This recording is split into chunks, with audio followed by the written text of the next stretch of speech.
Hey everybody, welcome. This is Dr. Levi show, your show. Today is November 1st, 2017. It's an absolutely beautiful day here in Los Angeles. Slightly overcast. You know that the seasons are truly changing, but still a beautiful day. So I hope wherever you are right now today, you're making it a fantastic day. Why? Because you matter.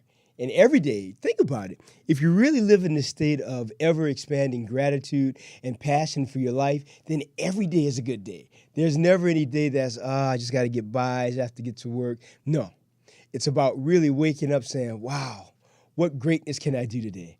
Wow, how can I step into my skin and be the best possible version of myself today to be of service to other human beings? That's what it's about. So I'm really happy to have you with us today. We have a lot to talk about as per usual. Never a loss of words here. But I want to go over a medical moment today that I think is very important and very applicable with respect to how do you get healthy? How do you stay healthy? And what are the things that you can do that don't take any excess money? You don't have to go to the gym. It doesn't take anything except a little bit of time and commitment. It's sort of like being fit. What do you do to get fit? Well, fitness, you have to have several caveats you have to invoke. One is commitment, the other is consistency, and diet, and of course, you have to exercise. So, with that said, what I want to talk about today is meditation. We hear a lot in the news now about mindfulness. Like, what does that really mean? What is mindfulness? Well, let's go through some basics for you because I'd like you to get this today. And more importantly, I'd like you to practice this. We talk about the power of prayer, of course, and I think depending on what your religious beliefs are, prayer may have a great innate power for you. Now, what about people who don't have any religion, that don't have any beliefs? Well, I want to talk about something that I think crosses, or I should say, spans the narrative of the bridge about really interrelating all religions. And that is not prayer, but it's meditation. Let's talk about meditation. What is that? Meditation is really about being still and being one with the universe the way you define it, not the way I define it. For me, it may be very, very different than you, and I'm sure it is. So I want you to really think about mindfulness, or specifically meditation, as really taking time to sit quietly, to enjoy the thunderous silence, to breathe, to accept yourself, to love yourself, and to know that just the way you are is perfect. You don't need any affirmation from anybody else. You are enough. I want to say it again. You are enough. You don't have to be a certain size. You don't have to be so fit, so thin, so big. Wrinkles or no wrinkles, freckles, no freckles, red hair, black hair, green hair, brown hair, black, white, red. Please. It's really about you coming to this place of knowing that you are enough, just like you are. Perfect. Why? Because think about this. There's only one of you in the entire universe. And the great thing is about that is you take you wherever you go. You take you. So why not take a you that loves him or herself? Why not take a you that is passionate about life? Why not take a you that knows innately that you're honest, that you're hardworking, that you're ethical, that you're compassionate, that you're passionate about life, that you live a life of service, that you're here to serve humanity, and that you live in a place of what I love, and what I've been doing now over the past 3 weeks is really going to that place where I've always loved. That is to wake up in the morning and being in a place of complete and total surrender. Surrender to the universe, knowing that my life is a life of greatness and I'm here to be of service to humanity. I want you to think about that. You don't necessarily have to do it, but if you're thinking about it, if we get those wheels churning, then guess what? Maybe you'll invoke it. Maybe you'll make those changes for your life to be a better person, to volunteer more, to give more, to really live in the whole complete passion of who you really are. Now, listen at this. When it comes to meditation, it's not about projecting to anyone else what you want them to see. It's about you projecting to yourself who you really are, the real you, the you that when you look in the mirror, that's who you see. You don't see me, you see you. So I want you to love that person. Every wrinkle, every crevice, every crack, every cut, all of you. I want you to love all of you and appreciate you like you never appreciated yourself before. And I think when we do that, especially with meditation, I think it gives us a chance to really be the best that we can be. Now, let's go over some basic mechanics about meditation. So, number one, I recommend finding a calm, quiet place to sit. It could be in your office, it could be in your car during lunchtime, it could be at home when your kids and dogs and pets are not there, when your spouse, your boyfriend, your lover, your whoever is not there, it's just you. Just to sit with you. And guess what? That also means no devices, no cell phone, no iPad. I want you to really have this disconnect from social media where you connect with yourself. That's what it's really about, reconnecting with self via meditation, via mindfulness. Now, with that said, so you have a calm place. You're going to sit quietly, feet flat, your back against the chair, shoulders relaxed, head relaxed, eyes closed, and start off with this easy mechanism here. Breathe and connect to your breath, or sit quietly and connect to your heart. Just listen to your heart, nothing else. Just let everything else be still and enjoy the beauty of stillness. You know, myself, I love quiet. I absolutely love it. And I find myself now seeking that on a daily basis where I can just be quiet with me and God, me and the universe, just to be in a place of gratitude, a place of thankfulness, a place of, I'm grateful to be here. Now, how can I be better about accepting me, about loving me, about accepting others, and about being good to other people? Because don't forget, when you're good to other people, you're good to yourself. Why? Because we're all connected. When you give to other people, you give to yourself. Why? Because you only get what you're willing to give away. So why not give away more forgiveness? Why not be more loving? Why not be more caring? Why not be more honest, more direct, more truthful, more authentic? It's in our authenticity that we really become our best selves. So don't live in the shadows. Don't live in the darkness. Be a light of change. But guess what? Only you can do that. And I think the great thing about meditation, it gives us an opportunity to really understand who we are, why we're here, accept that, love ourselves, and then go out into the world, and as Gandhi would say, go out and be the change that you want to see, which I've always loved. So I think meditation is a great tool to be in a place of surrender. And also the great thing, we have many studies that show that with meditation, you can actually increase the healing of your body, from slowing down your heart rate and your anxiety levels to also just being in a place of complete healing, decreasing inflammation globally in your body. So I want you to think about really embracing meditation as a lifestyle, taking 5 to 15 minutes once or twice a day just to be still. There's such beauty in listening to thunderous quiet. Thunderous quiet. I just love it. So I want you to love it. I want you to be the best possible you. Why? Because the world is waiting for you. I'm waiting for you. I'm in the process of being the best possible me. And guess what? It takes a hell of a lot of work every day. But you know what? We got to do it because you take you wherever you go. You can't make other people change. That's not the goal. The goal here is to change yourself.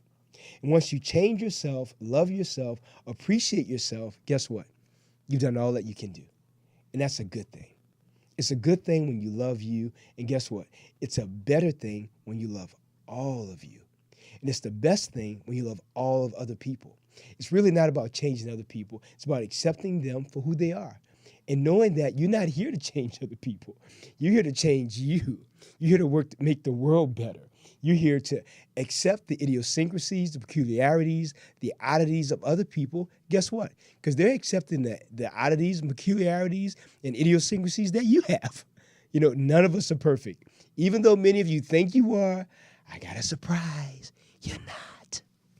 None of us are. We're all in a place of evolution to be the best that we can be in our best, most wonderful selves. That's the ticket. Now, I want to tell you about our guests. So that's our medical moment for the day. I hope it's impactful for you about really embracing change and about embracing meditation as a lifestyle. As a lifestyle. You will love it. You'll see that every day gets better and better. all the stresses that we deal with of people, of family, of relationships. And God, relationships can be so stressful. All of that just gets dissipated into its native nothingness because you know who you are. You know your own worth. So I challenge you to embrace meditation as a lifestyle. I challenge you to live every day in gratitude. I challenge you to be nicer to people than they are to you. I challenge you to be more honest than you were yesterday. I challenge you to go out and let the world know that you're here.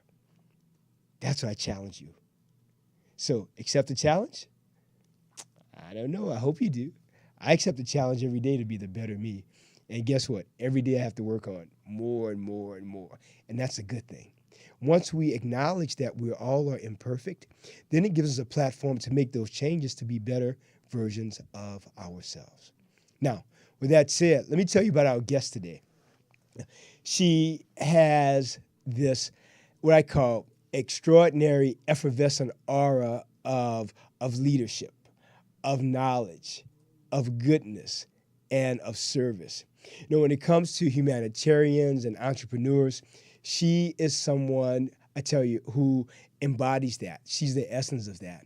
You know, for this show today, this is our Women's Empowerment Show, it's always really quite phenomenal to have, as a part of the show, phenomenal people who are really going out in the world making a difference. You know, it's one thing, you know, this is LA where we live. So in LA, you get people who talk a good game. Trust me, we hear it all the time. It's one thing to talk a good game.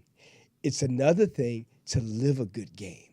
And we're really fortunate to have with us today an author, an entrepreneur, a CEO, a motivational speaker, humanitarian, philanthropist, and that's the short list. I could continue and continue and continue. You know, I think her most prized title, of course, is mother. So it's really wonderful today to have with us Betty Uribe. Thank you, Miss Uribe, for being with us. How are you? I'm great. Very inspired already. I was thinking I'm going to sign up for this program. Glad to hear that. Absolutely. Glad to hear that. We're so happy to have you on the show. You know, you're from Colombia. I want to hear about your childhood before you were a CEO at California Bank and Trust. Okay, I want you people just to. promoted me. I am an executive at California Bank and Trust. You'll be a CEO soon. It's coming.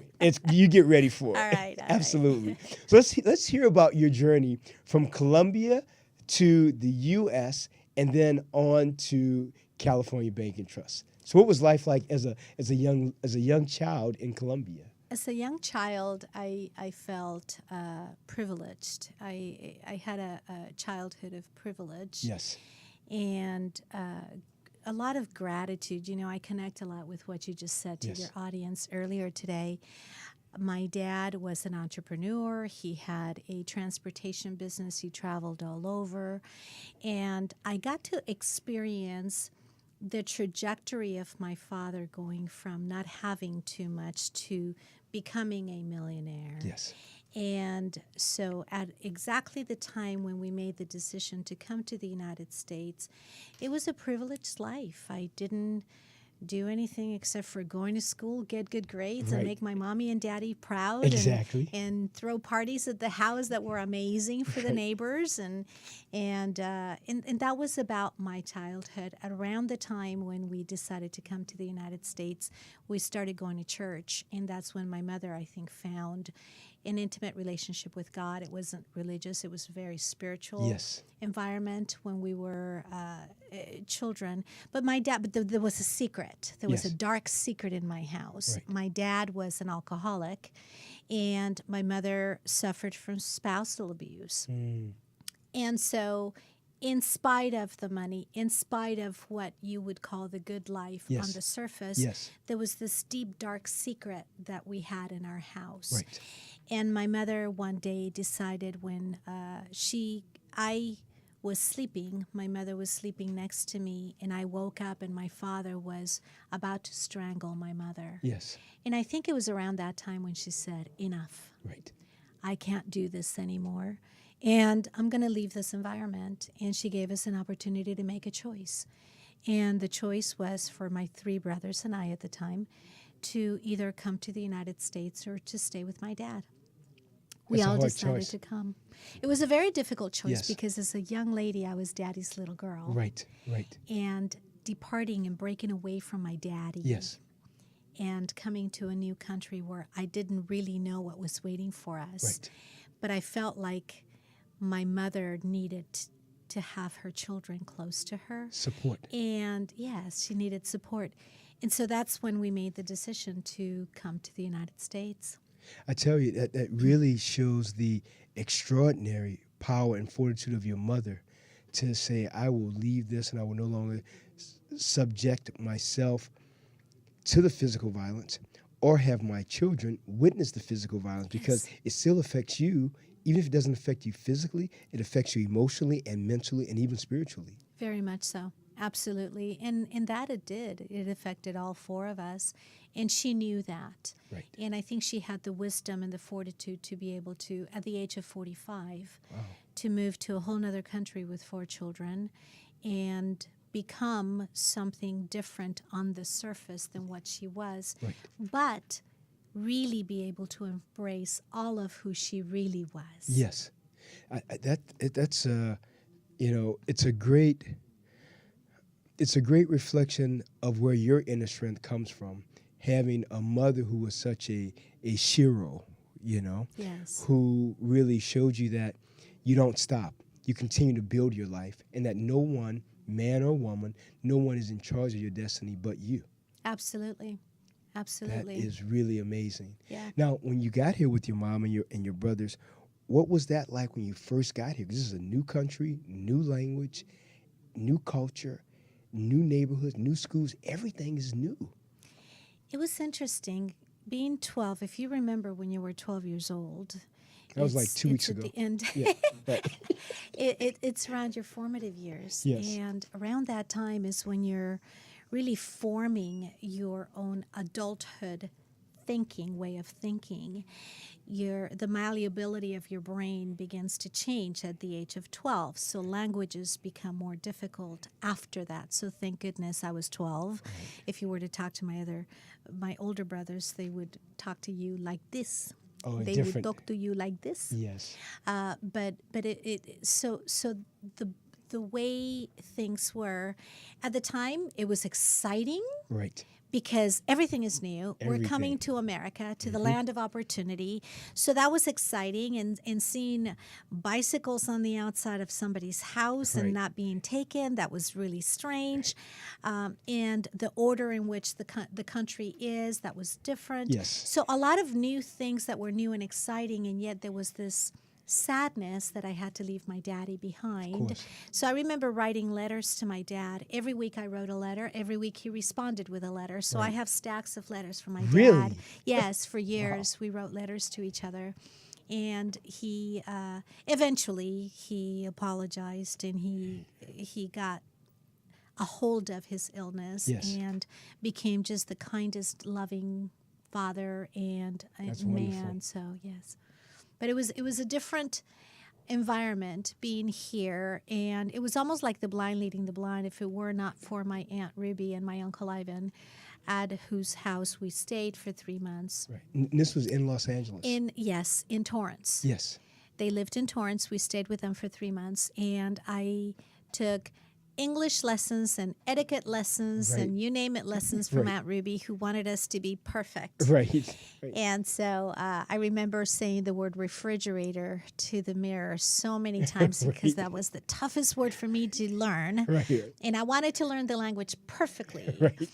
And so I got that from my dad. He was kind of a perfectionist. I don't think anything's wrong with that. No, I think always like perfection is the goal, but greatness is part of the journey. It is. It's really about the journey. Right. It And truly it's about is. really being able to enjoy and live in gratitude throughout the journey, no matter what your journey is. Yes. And what was it like for your brothers? Because it's a very different experience. It Male is. versus female, brothers versus sisters. It What was that is. dynamic? It was very different. My oldest brother, Fernando, was he had a life in Colombia. He was in a theater group traveling all over the country. He had his own business, and he was asked to come. And so he came supposedly temporarily to just kind of get us settled, and he was supposed to go back. He ended up just being head of household Wow. at the age of 19 for 3 brothers and sister. And so it was very difficult for him That's a to serious take on task. this responsibility when he was happy-go-lucky. And if you Right. imagine an actor Right. and being out and doing his own Right. thing, that was very difficult. For Ricky, who was 14 years old, I was 12. Ricky was 14. It was difficult because going from a place where you have everything to Yes. you have nothing, Right. to you get clothing from garage sales and you get food from the church because you couldn't afford it. Right. We had to write letters because we couldn't afford a phone call to Colombia. Right. His identity was completely taken away. He's brilliant, my brother is, my Yes. brothers are. And so not knowing the language, not being able to write the language, not knowing anyone, not having a core support group, but feeling almost completely alone, that was Yes. very difficult. My little brother was 6, and he acclimated a lot easier, yet being in the country at the age of 6 and having not a mom and dad to take care of him, but having Exactly. his older sister become almost like his mother Right. must have been difficult for him. Right. And so I think it was a time of great change for us and malleability. Right. We had to be extremely malleable. To truly be flexible with everything. Truly be flexible with everything that was, in essence, thrown out at us, although at the time, that's how I saw it. But I saw it positive. You know something interesting? I never knew I was poor. We never knew we were poor. We Right. lived in an apartment, a 2-bedroom apartment, and I babysat and cleaned houses. Yes. Yes. So here I go from being the lady of society or the young lady of Right, society right. to cleaning houses and doing all of this. But I never knew I was poor. Everything was exciting because my mother made it so. That's wonderful, though. She created an environment of gratitude. Yes. Isn't it wonderful that we have food at the Absolutely. table? Isn't it wonderful that we have a roof over our head? Isn't it wonderful? And she was always so grateful and made a party out of everything. Really? Yes. I think that's She really did. amazing. It was fantastic.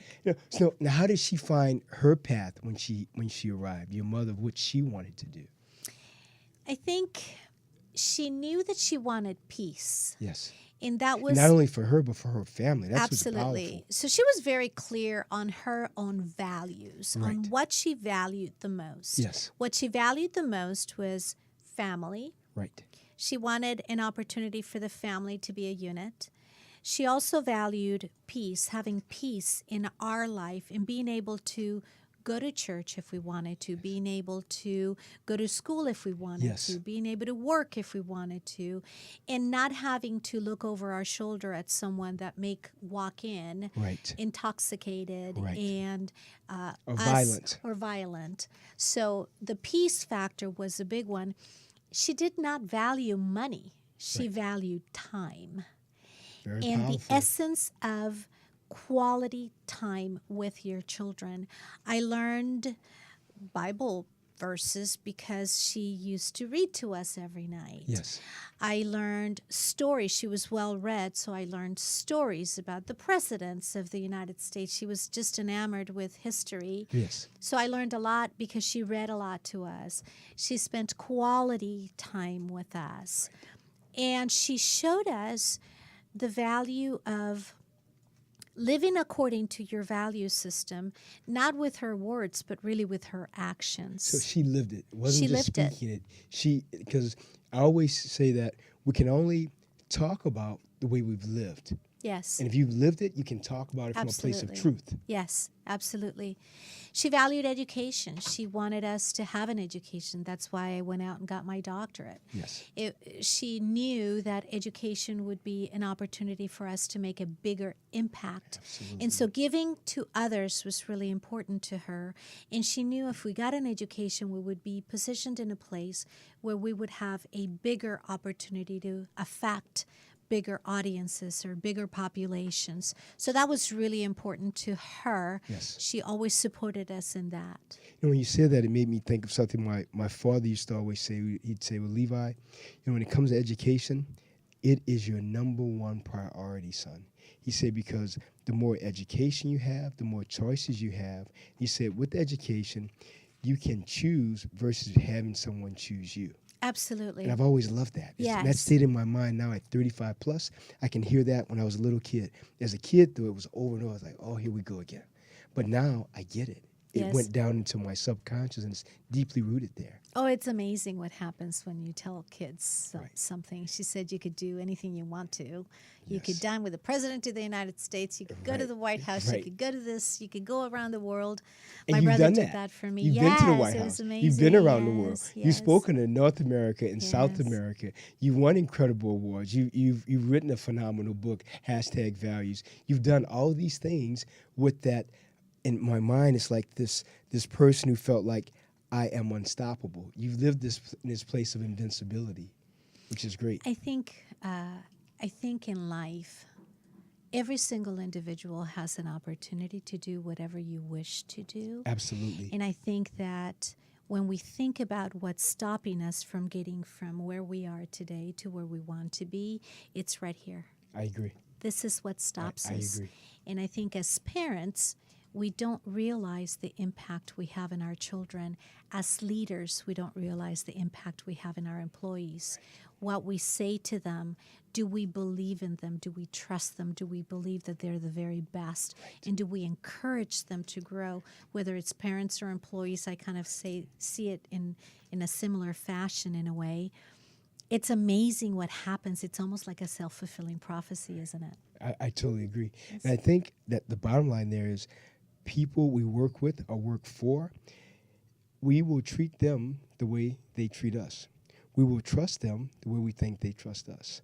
We will like them depending on how we think they like us. It's all about, I think, reciprocity, is giving and receiving, but in a loving, kind, gentle way. It is, and if I may take that a little further, Yes.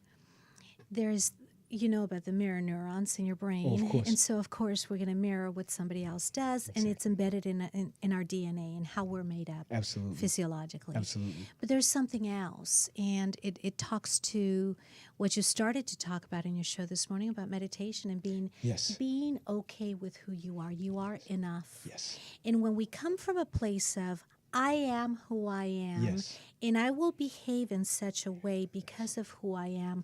My mother used to say, never forget who you are. True. You're the daughter of the mighty king. That's Yes. how she said it. Powerful statement. And so if you never forget who you are, whoever it is that you are, I am, fill in the blanks. Yes. Therefore, I will behave, filling the blanks. Yes. In spite of Yes. how I'm treated, Absolutely. in spite of the circumstances around me, Absolutely. in spite of everything. I recently had the opportunity to literally usher my brother to the gates of heaven. Yes. He passed away 2 weeks ago. I'm sorry to hear that. And it was the most amazing experience. The journey throughout his last year of life was one of the most amazing experiences I've had in my life, in that I could possibly even imagine to have. To be able to experience life in the present, in a way in which he lived it, knowing that he was going to be passing away from a glioblastoma cancer Wow. Sorry to hear in that. his brain, Yes. and being so grateful every day for the ability to make an impact. He had a radio show that somebody in Los Angeles donated to him so that he would have a voice Wow. and be able to touch people in the world. And dealing with the family dynamics that happen toward the end when everything is heightened, Oh, very much so. and being able to be gracious, being able to be grateful, being able to be loving, Right. and being able to just be Yes. in spite of what's happening around us, Right. and being able to just slow everything down Correct. and calm down and become the essence of who I am Right. and act from that place was an extraordinary experience that I think I would not have been able to do had it not been, yes, from the experience of my mother, from the teachings of my brother, and also from meditating, Oh, yes. from being able to always get in tune with who am I Right. and being okay with the place that I'm in, and being his designated power of attorney carries with it a little bit of pressure, a lot of bit of pressure, because you want to do the right thing and you want to exercise what is the right thing and fulfill his wishes. And so I'm bringing this up not to bring the spotlight into this, but also as an example of, if we can do this in a time such as this, wouldn't it be wonderful if all of us in the world were able to do this every day, Right. in our everyday life? Right. To be able to act from who we are and not from how we're being treated. Exactly. And to be able to act from truth Yes. and not perception. Correct. And to be able to have gratitude for every little thing. In the little things is where we really notice who that person truly is. Correct.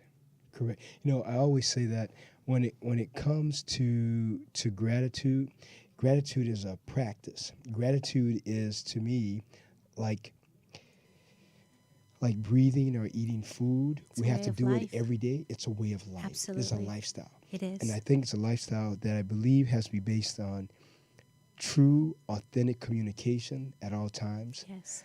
out of love, out of kindness, and out of an authentic knowing of who you are. Yes. And the fourth is just accepting it and being okay with it. Yes. Like I am enough.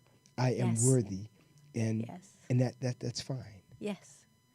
It's very empowering. I remember feeling a tremendous amount of pain at the prospect of losing my brother and saying to myself, how am I going to get through this? And praying and meditating and thinking. And I thought, I got it. Gratitude. That's it. That's how I'm going to get through That's it. it. And it was the most amazing paradigm shift that happened. I live in a place of gratitude normally. Yes. And yet, when you're confronted with something so big, So visceral. exactly, very Yeah. much so Right. visceral, Right. living in a place of gratitude and being able to get up every morning and being able to post. I actually posted the entire story, and individuals from all walks of life from around the world followed the story and realized that, wow, gratitude brings forth abundance. Very much so. Gratitude brings forth joy. Yes. My brother was on his deathbed and he was joyous.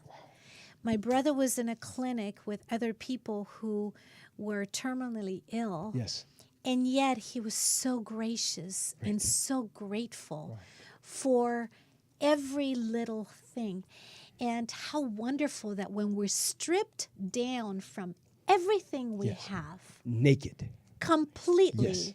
physically, Yes. emotionally, Yes. spiritually, we're able to get really in tune with who we are, and the true essence of who we are shines through. Absolutely. And how wonderful for something like gratitude to shine through, to bring light, Yes. not at the end of the tunnel, No. but through the entire Exactly. tunnel. I think it's an amazing story, and I love your perspective about adding gratitude for life. When I looked at your website, in your top 10, number 9 is to live in gratitude. It's about gratitude. And so I love the fact that you actually spoke about that today Yeah. because, and you said something earlier that I absolutely love, and that is, you said gratitude brings in abundance. Well, that abundance is an abundance of inner healing. It's an abundance of healing for the family. It's an abundance of emotional release. It's an abundance of knowing that everything will be okay. It's an abundance of knowing that spirit is here, no matter how I define it, and that everything will be taken care of. The abundance is not just the material. That's the least important of anything. Absolutely. The least important. And thank you for making that distinction, Yes. because that is exactly the operational definition of my definition of abundance. The other piece, too, is when we as leaders, for those leaders in your audience, when we are okay, our people are okay. Absolutely. And when we lead in times of distress, when we lead in times of economic uncertainty Right. or personnel uncertainty, you're going through a buyout, you're going through a tough situation even in your company, the same in your life, Yes. right? Personal life and business life, Yep. They they're mirror. mirrors. Yes, I agree. And so when we are okay, everybody around us is okay. I walked in the day before my brother's celebration of life service that we had on Friday. Yes. And I walked into, my president was having a conference, and I showed up. They didn't expect me to show up. In fact, even my president said, you don't even need to be there. And I said, it's important for my people to see that I'm okay. Of course. It's important for people to see that I am here to support you Right. in this beautiful conference you've put together. Right. So when I walked in, I saw people's eyes, and they were so sad for me, and I said, it's okay, I'm Right. okay. Right. All of a sudden they were fine. Right. And so you see that however we are when we're leaders, Yes. but we've got to be genuinely, authentically okay, Yes. because we ooze transparency. Absolutely. And people see us for who we are, whether we like it or not. Absolutely. And so when we're okay, they're going to be okay. Right. Then all of a sudden it was like, yes, oh my goodness, you're okay. Okay, that makes me okay too. Exactly. And let's celebrate together. Right, then right. then the energy in the room Shifts. completely shifted Absolutely. from a somber energy to a happy energy, Yes. to an energy of celebration of life. And the thing is, you were the nighters to make that paradigmatic shift. If you'd have come in head down, tearful, and also rightfully so. I mean, you've gone through a tremendous loss. It's one of we call the top 5 losses in life. A parent, a spouse, a brother, a sister, a grandparent, a pet. These are, and of course, number one, the horrific is a child before the parent. Yes. So you went through a loss of a brother. That's intense. But you went in there with the thought of, nope, how can I empower them and not be I want to use the word Drain the sifter. energy. Yeah, exactly. Yes. We call it psychic vampirism. Yes. To take away everybody else's so that Yes. you can feel up. You came there Right. to give life, to give Yes. light. Yes. And I also think you really showed the essence of something my father would always say. And one thing one of my medical instructors used to tell me, he said, well, Levi, whenever you're in a situation in the ER or in the OR, you have to be the calmest force there. Yes. You have to be the eye in the storm. Yes. No matter what's swirling about you, that's not you. You're the calm. You bring everybody back down to peace. And you did that. You were truly the eye of the storm. Absolutely. I think we all have the capability of doing that. And it brings us right back to what you were talking about at the beginning of your show, is being able to be in a place where we accept ourselves 100%, Yes. all of us. What people call the good and the bad and the ugly, what I call the essence of who we are. Correct. What makes us who we are. We are human. Yes. And we are not invincible. No. We are broken. We are everything in the history, everything in our life trajectory makes us who we are, and how beautiful that there is only one of us. Exactly. And how you positioned it. Exactly. I love that. Exactly. And it's true in the entire universe. And the universe Yes. doesn't make any mistakes. There's never a happenstance, Right. or it just happened, oh, it's by luck. No. I believe the universe is very directed, focused like a laser energy. Yes. I think everyone that shows up in our lives shows up at the right time. I think, as my mother said, everyone shows up in our lives for a reason, a season, a lesson, a blessing. And when that lesson or season has been ended or done, then you go on to the next level. Absolutely. I believe also that we go from good to better to best. But we have to have the fortitude and the strength to make those decisions and choices to actually do it. Well, talk about decisions. I was speaking at Concordia University Friday morning, Yes. right before the service. Don't That's ask me intense. why. Yes. I made a promise and I Yes. made good on my promise. And Absolutely. it was just an opportunity to make a difference for people. But I had a question asked about, and it was a business question, but it could just easily be For a life. personal question. Yes. If I have an opportunity to do this business transaction and it's going to bring my company a lot of money, but it's not aligned with the values of my company, what do? It's going to increase my company. And it was a very simple question for me because life can be simple. And you mentioned decisions. Yes. When we make decisions that are centered around our value system, Right. whether it's a business decision or a personal decision, a love decision, a dating decision, Yes. who do I partner with? Right. Do I sell a company? Do I buy a company? If we are completely aligned always with our value system, Yes. with what's important to us, and then we make the decision based on that, we can Yes. never go wrong. I agree. And so it's a matter of, at each stage of our life, from going from good to great to Yes. best, Exactly. the decisions we make along the way can be marked by how we made them Yes. Yes. and what did we utilize as a compass with which to make those decisions. Right. Who do we surround ourselves with? Who do we decide to be with? Who do we play with? Right.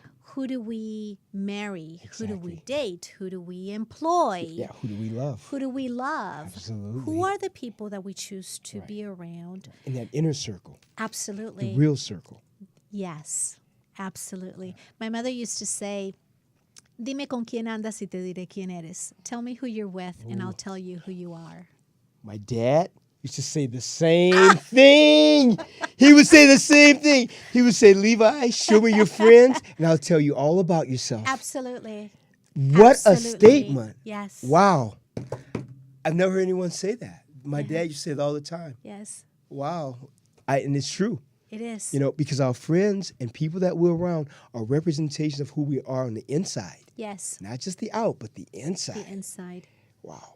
The other thing I was thinking as you were saying that, the person that asked that question, I think is intriguing because I think you would agree with this, that questions like that or decisions like that don't come unless you're aligned with something like that. I think things show up in our lives when I feel this. With every decision, there's always a consequence. Correct. Now, with every question that's asked, depending on the depth of the question or whatever the opportunity that comes to me to teach me something Yes. or to teach me to do something or not do something. Yes. Now, if I do it, there's a consequence. Yes. If I don't do it, there's a consequence. Yes. Then the issue is, which can I live with and still be the best me? Where I can look at myself in the mirror and say that, okay, Levi, you did the right thing. Not just for you, but for humanity. Yes, absolutely. I agree. I think when decisions come our way and we find ourselves in a fork in a road, we Yes. can go one way or another. And I can tell you that the times when I've made what I call, maybe not mistakes, when I've made a decision where the outcome was not aligned, Yes, there was a different lesson to be learned. there was a there. different lesson to be learned there. I chose what I personally wanted in spite of. And it was almost like, if you can imagine a child Yes. just saying, Almost I egoic. want it now. Yeah. Right? The ego was there. Exactly. Yes. The ego Yes. was in play. Yes. When I slowed way down, I make my best decisions. I have to be strategic in my Yes. position Yes. at the bank. Yes. I always slow myself way down and give myself time to think. That is when I make my best decisions. When I'm able to take a look at a decision that is ahead of me Yes. and have a 360-degree view of the ramifications around the decision. Yes. But when I begin with a clear value system, what is the value system that I'm making this decision with? It was funny, an Uber driver caught me making a decision with my daughter based on values. Yes. she was calling me. She said, well, I really want to be there for whatever reason. I said, wait a minute, what are we trying to create here? Why is it that you want to be here this weekend versus another weekend? Right. So, a very simple decision Yes. to be making with a 20-year-old. Yes. And she said, well, I want to be there because of this and because of this. And she clearly told me her value system Right. that she was making this decision with. Right. And I said, okay, so based on that, do you absolutely have to be here now, or can you be here Later. next weekend or later? Right. And she made the right decision for herself based on that value system. Yes. It's that simple. Right. It's that simple. I think we make life very complicated. Life is very simple. Sometimes it's difficult, but it's always simple. I agree. And I also think the simplicity is about doing the one basic thing: make a decision. Yes. Don't float. Don't float. Don't. I wish I would have, could have, should have, maybe, kind of, sort of. Make a decision, and then be woman enough or man enough to say, okay, now am I man and woman enough to deal with the consequences of that decision? Absolutely. And does that decision align with the inner values of who I really am? Yes. Absolutely. That's very powerful. Absolutely. I want to also talk about your book. You have a phenomenal, best-selling, great book, #values. Let's talk about that. What inspired you to write the book? I think in the times when the economic downturn happened, you saw people that were highlighted in the media as role models in the world, in sports, academia, politics, Yes. Business. business, and clergy. Right. Pretty much in all walks of life. They had been highlighted as role models, and then all of a sudden, in a blink of an eye, they dropped. Right. They fell.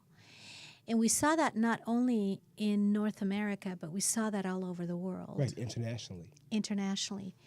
And what I found was, oh my goodness, who are my kids going to have as role models? If all of these people keep falling, there have to be people that are role models. Yes. I was doing my dissertation at the time. I was about to enter into dissertation. And I remember thinking there's a commonality between the leaders that are falling. The commonality was the decisions they made Yes. were short-term based decisions. Right. So no vision. No vision, no value system. It was, I want it now. Whatever it was. The ego always gets us in trouble. Absolutely.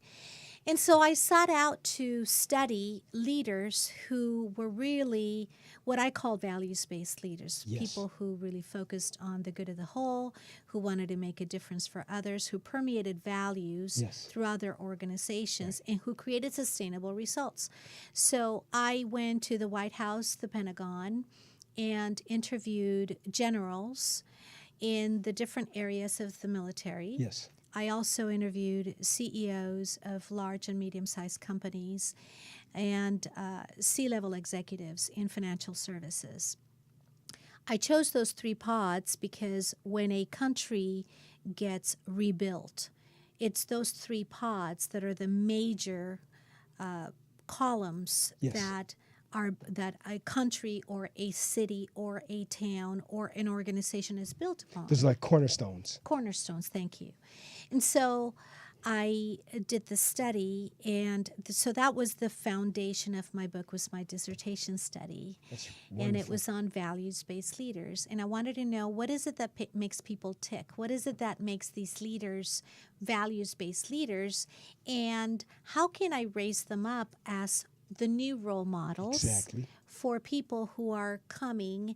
And so the audience of the book is a very diversified audience. I really wanted to target heads of state at the highest levels. Yes. Because I wanted to get as high as possible to permeate values throughout the world. Right. From the top down. From the top down. I also wanted to get to CEOs of organizations and students of leadership. Yes. Because it's the students who are going to be the leaders of tomorrow. Absolutely. And so I wanted to be able to get to different generations. With the book, my goal is to raise enough funds to fund 100 scholarships in each continent for underserved kids. The day the book Fantastic. came out, I raised $1 million here in Southern California. Congratulations. Amazing. And as a result, we're putting 54 kids, underserved kids, through college. So I'm Phenomenal. halfway done through Phenomenal. this continent. Phenomenal. Very exciting. Right. And, so I was very privileged and very grateful to be able to unveil the book at one of the inauguration galas That's just in DC amazing. in January. And let me just say, Sure. regardless of your political affiliation, Yes. for an immigrant to be able to be there, I'm just grateful and very humbled. Absolutely. It's And fantastic. to be able to reach some heads of state, which I have already.